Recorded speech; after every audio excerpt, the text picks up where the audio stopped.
பாஜகவை நம்பி களம் இறங்கிய பாமக மானமிழந்து போனது. ஸ்டாலினை நம்பி களமிறங்கிய விசிக மானம் பெற்றுள்ளது. தமிழகத்தில் மோடி எதிர்ப்பலை என்பதை கட்டமைத்த ஸ்டாலின் தொடர்ந்து காப்பாற்றி வந்ததனால் ஸ்டாலினின் பின்னால் வந்தவர்கள் எல்லாம் எம்பிக்கள்.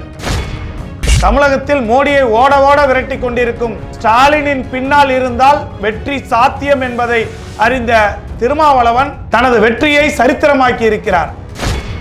தமிழக மக்களின் நாடித்துடிப்பு என்ன என்பதை அறிந்து கொள்ளாமல் அதிமுகவோடு பேசி முடிக்கப்பட்ட கூட்டணியை அதிகாலையில் பாஜகவோடு கூட்டணி போட்ட டாக்டர் ராமதாஸின் நிலை இன்று பரிதாபத்துக்குரியதாக இருக்கிறது.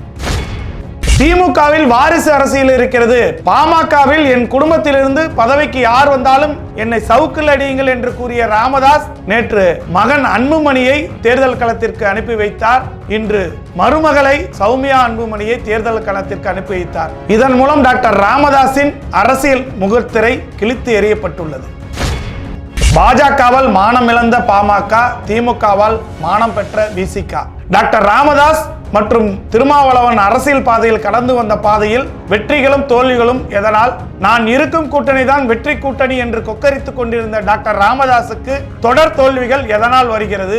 திமுகவின் தயவினால் திருமாவளவன் என்னென்ன சாதித்திருக்கிறார் என்பது பற்றி இன்று கிங் வாய்ஸில் விரிவாக பார்க்கலாம். வாருங்கள். நம்ம நாமக்கல் தங்கம் கேன்சர் சென்டர்ல ரோபோட்டிக் மூலமா அதிநவீன புற்றுநோய் அறுவை சிகிச்சை செய்யறதுனால நம்ம கிட்னியை இழக்க வேண்டியதில்லை. கிட்னியும் பாதுகாப்பா இருக்கும். தங்கம் ஹாஸ்பிட்டல், நாமக்கல். பாஜகவால் மானம் இழந்த பாமக, திமுகவால் மானம் பெற்ற விசிக. தமிழகத்தில் நடந்து முடிந்த நாடாளுமன்ற தேர்தல் முடிவுகளின் வெளிப்படையில் தமிழகத்தில் மாநில கட்சியாக அந்தஸ்து பெற முடியாத நிலையில் பாட்டாளி மக்கள் கட்சி ஒதுக்கப்பட்டுள்ளது.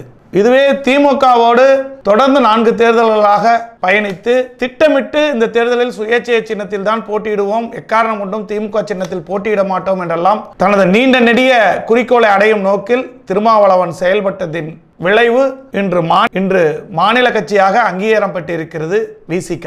இதில் குறிப்பாக வட மாவட்டங்களில் பாமக வெர்சஸ் விசிக என்றுதான் இருக்கும். பாமக இருக்கும் கூட்டணியில் விசிக சேரவே மாட்டோம், விசிக இருக்கும் கூட்டணியில் எக்காரணம் கொண்டும் சேரவே மாட்டோம் பாமக என்று கூறி வந்த நிலையில் இன்று பாமக மானமிழந்து காணப்படுகிறது. விசிகவோ வீறு நடை போட்டு எழுந்துள்ளது.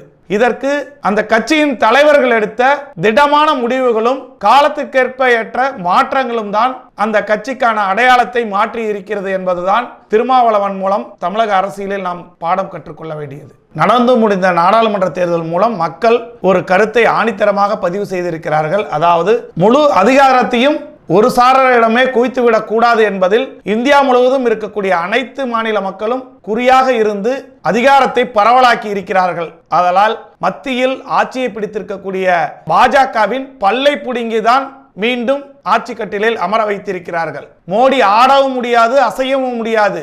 மோடி சந்திரபாபு நாயுடையும் நிதிஷ்குமாரையும் கூட்டணி கட்சிகளையும் மீறி ஆடவும் முடியாது, அசையவும் முடியாது என்ற ஒரு நிலையில் 3வது முறையாக பிரதமர் பதவி ஏற்கிறார். இதெல்லாம் இந்திய மக்கள் புதிய வரலாறை பாடம் கற்றுக் கொடுத்திருக்கிறார்கள் அரசியல் கட்சியினருக்கு.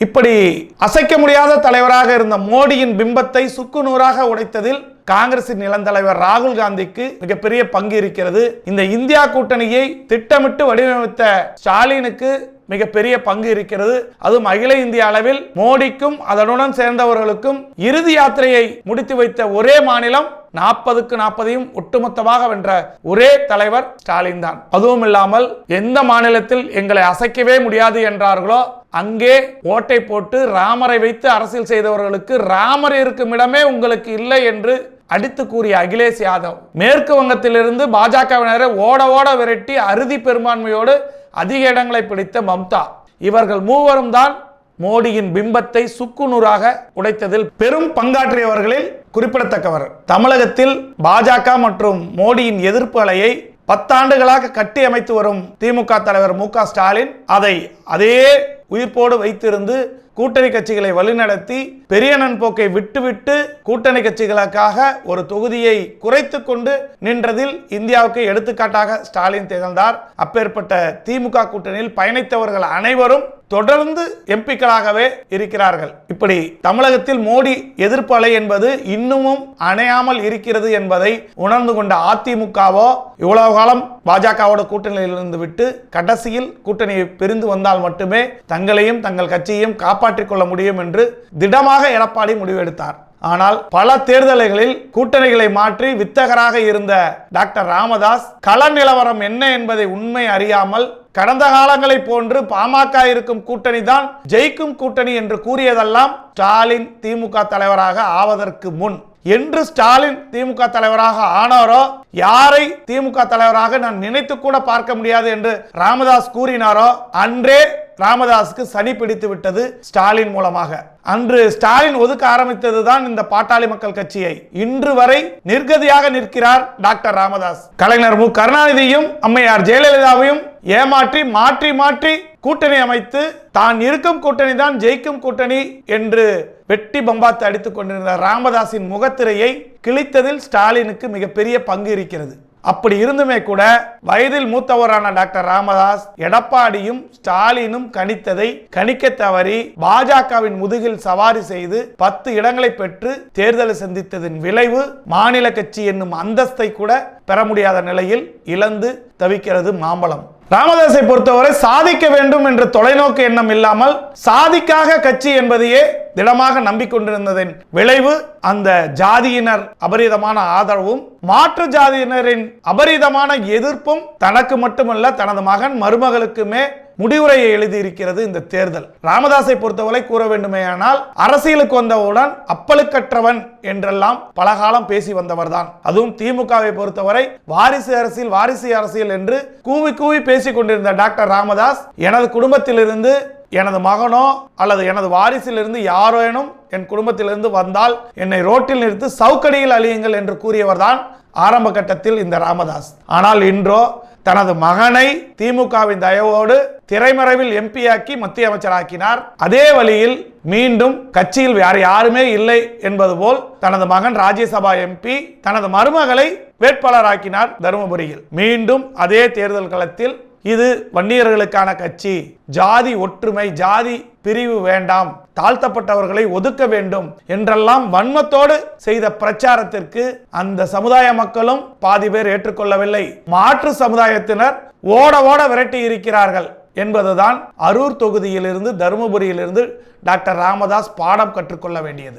அதே போன்று பாஜக கூட்டணியிலிருந்து தனியாக இருக்கும் வரை தங்களுக்கெல்லாம் மிகப்பெரிய செல்வாக்கு இருக்கிறது என்று காட்டிக் கொண்டிருந்த doctor Ramadoss, TTV Dhinakaran, OPS, Paarivendhar, John Pandian, AC Shanmugam, Devanathan ஆகிய ஜாதி தலைவர்களின் அரசியல் எல்லாம் பாஜகவால் வெத்துவேட்டை ஆகி நிர்மூலமாக இன்று நிற்கிறார்கள். மற்றவர்களை எல்லாம் ஏன் இவரோடு ஒப்பிடுகிறோம் என்றால் டாக்டர் ராமதாசும் ஜாதி சங்க தலைவராகவே சிந்தித்ததனால் தான் இவரோடு ஒன்றுபடுத்தி படுகிறோம். ஆனால் பாட்டாளி மக்கள் கட்சிக்கு வேற வரலாறு என்பது இருக்கிறது. அது என்னவென்றால் மற்ற ஜாதி சங்க தலைவர்களெல்லாம் எம்எல்ஏவாகவோ எம்பியாகவோ இல்லை. ஒரே ஒருவர் பாரிவேந்தர் மட்டும் திமுகவின் தயவோடு கடந்த முறை பெரம்பலூரை ஜெயித்து எம்பியாக இருந்தார். ஜெயித்த அடுத்த நாளே அவரது முகத்தை திமுகவிடம் காட்டி உதயசூரியன் ஜெயித்து திமுகவுக்கு எதிராக பயணித்ததின் விளைவு டெபாசிட் பறி போய் ஓட ஓட விரட்டி இருக்கிறார்கள் பெரம்பலூர் மக்கள் பாரிவேந்தரை. ஆனால் பாட்டாளி மக்கள் கட்சிக்கோ பெரிய வரலாறு இருக்கிறது. ஒரு ராஜ்யசபா எம்பி 5 எம்எல்ஏக்களை கொண்ட ஒரு கட்சி 10 தொகுதிகளில் போட்டியிட்டு மிக குறைந்த வாக்கான 4.2% வாக்குகள் மட்டுமே பெற்றதன் விளைவு மாநில கட்சியின் அந்தஸ்தை இழந்துள்ளது. இப்படி மாநில கட்சியை இழந்ததற்கு காரணம் பாஜகவோடு கூட்டணி சேர்ந்தது மட்டும்தான். பாஜகவும் அன்புமணியும் எப்பொழுதும் போல் கருணாநிதியும் ஜெயலலிதாவும் இருந்ததும் மாற்றி மாற்றி பேரம் பேசி தனது அரசியல் வித்தைகளை நிரூபிக்கலாம் என்பதெல்லாம் ஸ்டாலினிடம் எடுபடவில்லை. அவருக்கு மாற்றி பேச கிடைத்த இடம் பாஜகவும் அதிமுகவும் தான். அதுவும் அதிமுகவோடு பேசி முடிக்கப்பட்டிருந்த நிலையில் தெல்ல தெளிவாக அதிமுக கூட்டணிக்கு ஒரு நம்பகமான எண்ணிக்கையில் எம்பி தேர்தலில் விடை கிடைக்கும் என்றிருந்த நிலையில் டாக்டர் ராமதாஸ் தன் தலையில் தானே மண்ணை வாரி போட்டது கொண்டது போல் பாஜகவின் பிடியில் தைலாபுரம் தோட்டத்தில் அதிகாலையில் சிக்கிவிட்டார். இதற்கு முக்கிய காரணம் அன்புமணி மேல் இருக்கக்கூடிய ஊழல் வழக்கு என்று கூறப்படுகிறது. இதில் எந்த அளவுக்கு உண்மை என்பதை டாக்டர் ராமதாசும் அன்புமணியும் கூறினால் மட்டுமே வெளியே வரும். இந்த தேர்தலில் பாஜகவோடு கூட்டணி சேர்ந்து தகுதி இழந்த பாட்டாளி மக்கள் கட்சி அதன் நிறுவனர் டாக்டர் ராமதாஸ் இனிவரும் காலங்களாவது தனது சாதி மக்களுக்கு முன்னேற்றத்துக்கு என்ன வேண்டும், அவர்களை இனியாவது தவறாக வழிநடத்தக்கூடாது என்பதையெல்லாம் அறிந்து செயல்பட்டால் பாட்டாளி மக்கள் கட்சிக்கான எதிர்காலம் தமிழகத்தில் இருக்கும். இல்லை எனில் அவர் குடும்பத்தோடு தைலாபுரம் தோட்டத்தில் இருக்க வேண்டிய சூழ்நிலை தான் உருவாகும் என்பதுதான் உண்மையான தமிழகத்தின் கள நிலவரம்.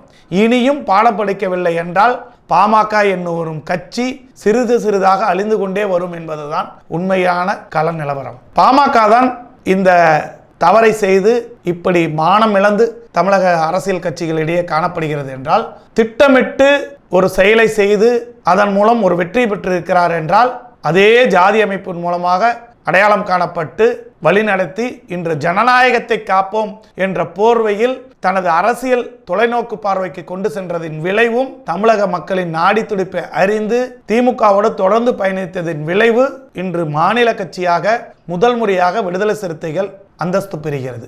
இது திருமாவின் நீண்ட நெடிய குறிக்கோள் குறித்து அன்றாடம் எடுத்து வைத்த ஒவ்வொரு அடியும் இன்று வெற்றியாக முடிந்திருக்கிறது. இதே திருமா கடந்த முறை கற்றிருக்கிறார். மக்கள் நல கூட்டணி என்று ஒன்றை கட்டமைத்து அதன் மூலம் ஆட்சியை பிடித்து விடுவோம், வெட்டி வீழ்த்து விடுவோம் என்றெல்லாம் திமுகவுக்கு எதிராக ஒரு கூட்டணி வழிநடத்தியதில் திருமாவுக்கு முக்கிய பங்கு. அப்பொழுது வாங்கிய அடி இனி ஆயுசிலும் இது போன்று ஒரு தவறு செய்யக்கூடாது, திமுகவை விட்டுவிட்டால் தங்களுக்கு எதிர்காலம் என்பதே இல்லை என்பதை உணர்ந்து ஸ்டாலினின் அரசியல் ராஜதந்திரத்தோடு இசைவு கொடுத்ததின் விளைவு இன்று விடுதலை சிறுத்தையினர் இன்று மானத்தோடு தமிழகத்தில் உலா வருவதற்கு காரணமாக அமைந்திருக்கிறது. விடுதலை சிறுத்தைகள் கட்சியை பொறுத்தவரை கடந்த தேர்தலில் திமுக கூட்டணியில் 4 எம்எல்ஏக்கள் உள்ளனர். இவர்கள் கடந்த சட்டமன்ற தேர்தலில் 4 பானை சின்னத்தில் போட்டியிட்டு வெற்றி பெற்றவர்கள். தற்பொழுது விழுப்புரம் சிதம்பரம் நாடாளுமன்ற தொகுதி விடுதலை சிறுத்தைகள் ஒதுக்கி இருந்தாலும் கடந்த முறை விழுப்புரம் தொகுதியில் உதயசூரியன் சின்னத்தில் ரவிக்குமார் நின்றிருந்தார். ஆனால் இந்த முறை எங்களுக்கு மாநில கட்சி அந்தஸ்து வேண்டும், அதற்காக எங்களுக்கு சுயேட்சை சின்னத்தில் தான் நிற்போம், தனி சின்னத்தில் தான் நிற்போம் என்று ஒற்றை காலில் நின்று ஒரு விபரீத முயற்சியை திருமாவளவன் தனது தொண்டர்களின் தன்னம்பிக்கையோடு ஒரு முடிவை எடுத்து தொண்டர்களுக்கு ஊட்டியதின் விளைவு இன்று அபரீதமான வெற்றி பெற்று 2 தொகுதிகளிலும் பானை சின்னத்தில் வெற்றி பெற்று இன்று மாநில கட்சியாக 2.25% மட்டுமே எடுத்திருந்தாலுமே கூட 2 எம்பிக்களும் 4 எம்எல்ஏக்களும் உள்ள கட்சியாக விடுதலை சிறுத்தைகள் இருப்பதனால் அதற்கான அடையாளம் மிகப்பெரிய அடையாளமாக இன்று கிடைத்திருக்கிறது. விடுதலை சிறுத்தைகளை பொறுத்தவரை இது ஒரு ஜாதி கட்சி என்று கூறினாலுமே கூட ஜனநாயகம் காப்போம் என்று தனது கட்டமைப்பையும் தனது எண்ணத்தையும் குறிக்கோளையும் மாற்றி கட்டமைத்த திருமாவின் முயற்சியினால் அந்த கட்சி மாநில கட்சி அந்தஸ்து பெற்றவுடன் இன்று தேசிய கட்சியாக அதை கொண்டு செல்லும் நோக்கில் திருமாவளவன் சென்று கொண்டிருக்கிறார். இது பற்றி திருமா அவர்கள் வெளியிட்டுள்ள அறிக்கையில் 1/4 நூற்றாண்டு கனவை நனவாக்கும் வகையில் தேர்தல் ஆணையத்தில் மாநில கட்சியாக அங்கீகாரம் பெறப்பட்டுள்ள விசிக கடந்த நாடாளுமன்ற தேர்தலில் சிதம்பரம் மற்றும் விழுப்புரத்தில் மிகப்பெரிய வெற்றியை பெற்றுக் கொடுத்த வாக்காளர் பெருமக்களுக்கு என் நெஞ்சம் நிறைந்த வாழ்த்துக்களையும் உடன் பயணித்த அனைத்து கூட்டணி கட்சியினருக்கும் விசிக தோழர்களுக்கும் நெஞ்சார்ந்த நன்றியையும் தெரிவித்துக் கொள்கிறேன் என்று கூறியிருக்கிறார். விசிக ஆரம்பித்த முதல் திருமா கடந்து வந்த பாதை என்னவென்றால் 10 ஆண்டு காலம் தேர்தல் புறக்கணிப்பு, 25 ஆண்டுகள் தேர்தல் அரசியலில் பங்கேற்பு என தொடர்ந்து 35 ஆண்டுகள் பெரும் சவால்களோடு சந்தித்து வந்தார் திருமாவளவன்.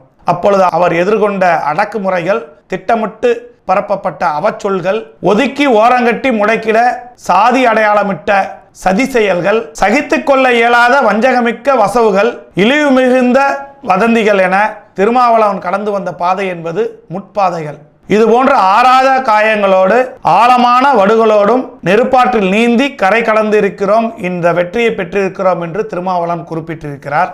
தொடர்ந்து கூட்டணியில் இருந்தாலுமே கூட கூட்டணி கட்சிகளின் வெற்றிக்கு திருமாவளவனின் அயராத உழைப்பும் விசிக தொண்டர்களின் அர்ப்பணிப்பான உழைப்பும் அதை எடுத்து காட்டுகிறது. ஒரு தொண்டன் எப்படி இருக்க வேண்டும், ஒரு தலைவன் எப்படி இருக்க வேண்டும் என்பதை அவ்வப்பொழுது காலத்துக்கேற்ற மாற்றங்களை செய்து கொண்டதில் விசிகவும் திருமாவளவனும் ஒரு முன்னுதாரணமாக திகழ்கிறார்கள். அந்த வகையில் தான் இன்று மாநில கட்சியாக அங்கீகாரம் பெற்றுள்ள விசிகவுக்கு தமிழக வெற்றி கழக தலைவர் நடிகர் விஜய் அவர்கள் வாழ்த்து தெரிவித்திருக்கிறார். கடந்த ஆகஸ்ட் 17 அவரது பிறந்தநாள் அன்றும் திருமாவளவனுக்கு நடிகர் விஜய் வாழ்த்து கூறியது என்பது நினைவூட்டக்கூடியது. மொத்தத்தில் மக்களின் மனநிலை அறிந்து தேர்தல் களத்தில் களமாடினால் மட்டுமே தங்களது வெற்றி இருக்கும் என்பதை பாமகவும் விசிகாவும் இந்த தேர்தலில் வாங்கிய வழிகளின் அடிப்படையில் நமக்கு உணர்த்துகிறது.